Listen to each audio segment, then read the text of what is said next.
Hello, friends, and welcome back to Malicious Compliance Stories. People are so ridiculous. Oh no, you're cleaning up a potential hazard instead of helping me? Never underestimate the human capacity for a mentality so utterly self-obsessed and inwardly focused it could create a gravity well. Hey, you have customers waiting. I work at a satellite gas station for a grocery store chain in the eastern U.S. It's just me out there working. I've just started my shift when a customer appears at my window and explains to me that she left her pump running and unattended and that it had an auto shutoff, so she spilled a little gas on the ground. Okay, I immediately move to clean up the spill. When I get over there, the spill is massive. There's a pool on the concrete even. It's so big that it's just shy of needing to call someone to clean it. Before I can say don't, the lady's in her car and driving off. That, in and of itself, could have ignited the gas. This is a bit more dangerous.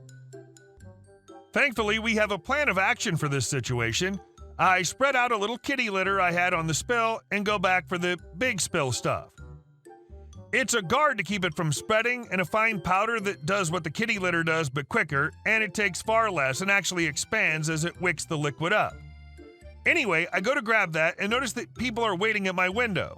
It takes half a second to decide, work with the customers, or avoid a potential fire at a gas station. As I'm walking away with the spill kit stuff, the guy in the front asks what's going on, and I inform him there's a massive spill that needs cleaning. I continue walking. He then calls, rather angered, "Hey, you got customers waiting." "Really? I hadn't noticed." "Yes, sir," I call back, not stopping. "I also have an explosion hazard." You know, a massive explosion that could potentially hurt everyone in the immediate area, including the customers waiting? He didn't like this answer and follows behind me, spouting off some nonsense that I'd stopped listening to at the time. We get over there and he can clearly see the issue, but instead of calming down, I hear him say how ridiculous it was that I left customers standing there and that he was going to talk to my manager. I got the spill under control and left the soaking stuff to do its work and went back. Those people waiting had left. A couple had decided to pay at the pump, but a couple had actually left. I went back into the kiosk and called my boss. My boss told me I'd done the right thing and that I wouldn't get in trouble. Fun times. I can imagine that if there was an explosion, the customer would have said, "I'm still waiting to be served." And our second story. "You refuse to give my daughter your jewelry. I demand to see a manager." Bit of background. My store isn't a typical ice cream place. We don't actually scoop the ice cream for you, nor is it self-serve. The ice cream, or custard, or yogurt, or whatever, actually starts out in liquid form, then we freeze it into a solid using liquid nitrogen. It's a really cool process, and most customers, especially children, love it. Our story takes place earlier today. It was my first day back from a vacation visiting my brother in a different state. Because he lives very far away and is much older than me, we don't get to see each other very much.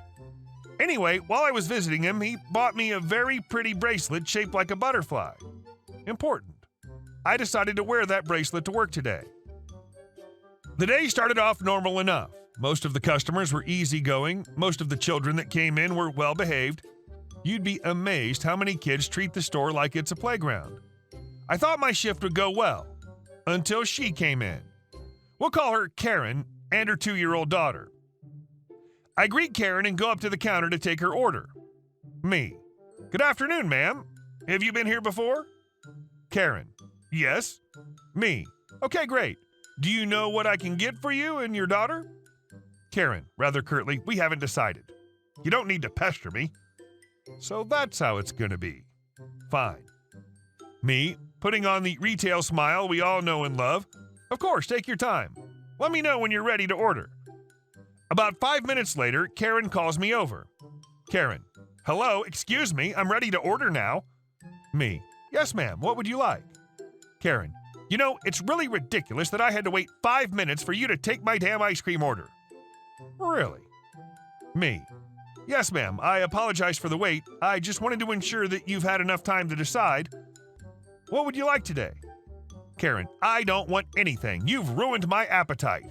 "Seriously?" "My daughter, though, wants flavor with topping." Me. Certainly, ma'am. What size would you like? Karen. Ugh. You mean I have to tell you the size? You don't just know? This went on for a few minutes until Karen finally told me the necessary details for her order. I mixed the liquid together and proceeded to start freezing it. As I began to freeze it, daughter caught sight of my bracelet. Daughter, Mommy, a butterfly. I want it. Karen, to me, where'd you get that bracelet? I explained to her that my brother gave it to me as a gift. Karen, well, my daughter really likes it, and I certainly can't go to state to buy one. Even if you did go, it's one of a kind. Would you give it to her? Me, stunned. I'm sorry, ma'am, this bracelet holds a lot of significance for me. It was given to me by my brother, and I don't see him very often. Karen, yes, I don't care about that. Well, if you're too selfish to give it to her, what? At least let her wear it for a bit. I'm the customer, you're required to do what I want. No. First of all, I've seen the way your child is acting in the store. She's climbing all over the tables, knocking crap over, behaving like a monkey on speed. I don't blame the kid for doing this, as she doesn't know better. I blame the mother for not supervising her child in a public place. I'm willing to bet that she would break it 10 seconds after I give it to her. Second, it's my property. I can give, or refuse to give it, to whomever I please. Third, and perhaps most importantly, as I already explained to her, the bracelet holds a lot of sentimental value for me. I would be very upset if she broke it, lost it, refused to give it back, etc. Me. I'm sorry, ma'am, but I will not be giving her my bracelet. Daughter begins to bawl. Karen leans across the counter, nearly spitting in my face. Karen, why not? Daughter, Mommy, she doesn't know how to share. Karen, you've made my child cry, you stupid bee.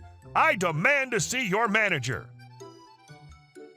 I go to the back to fetch my manager, who's a really cool lady. She's just a few years older than me, and she's someone that'll have your back. I try to explain to her what happened, but I'm really upset. I've never had a customer yell at me before.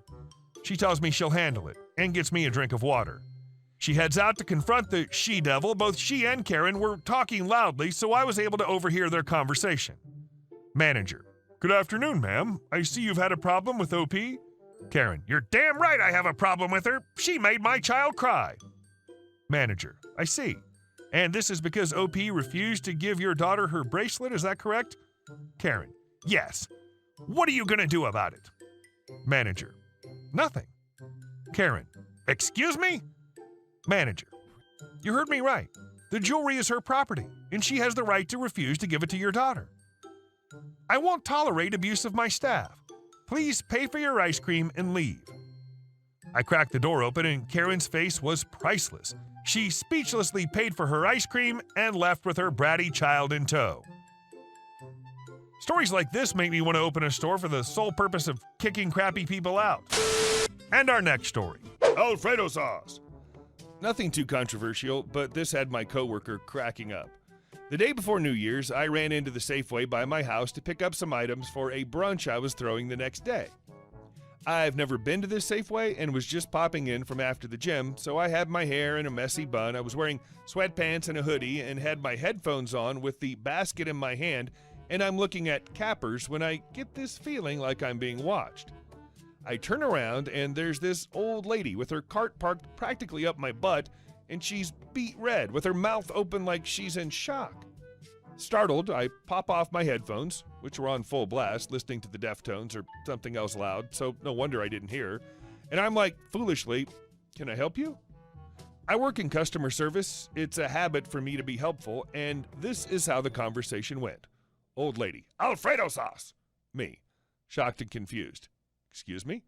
Old lady, did you not hear me the first time? Maybe if you took those damn things off your head, you could hear me. Me, still kind of confused and not grasping the situation. Low blood sugar. Wait, what? Alfredo Sauce! Me, oh, I'm sorry, I don't work... Old lady, Alfredo Sauce! Do you not know what Alfredo Sauce is? Me. Old lady. Me. Old lady. Me. Aisle 4.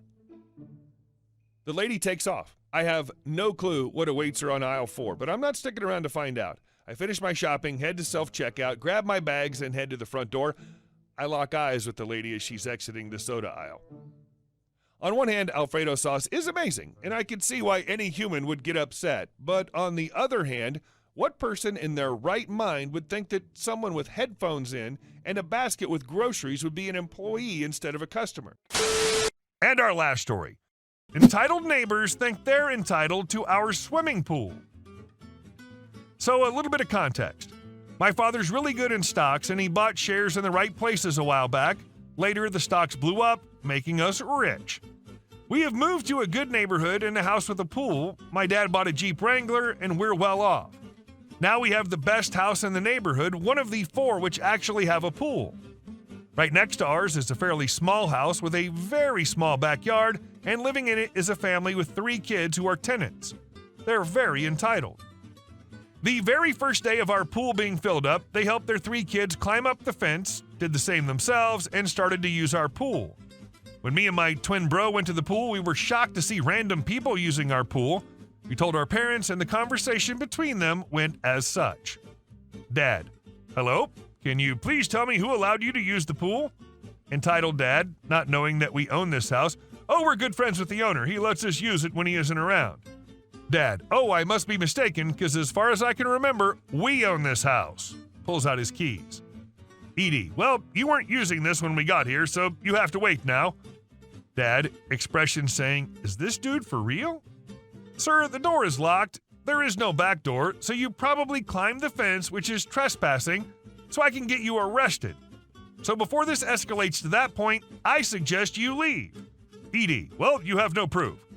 Dad points to camera. You were saying? EM: just let the kids swim. They really want to.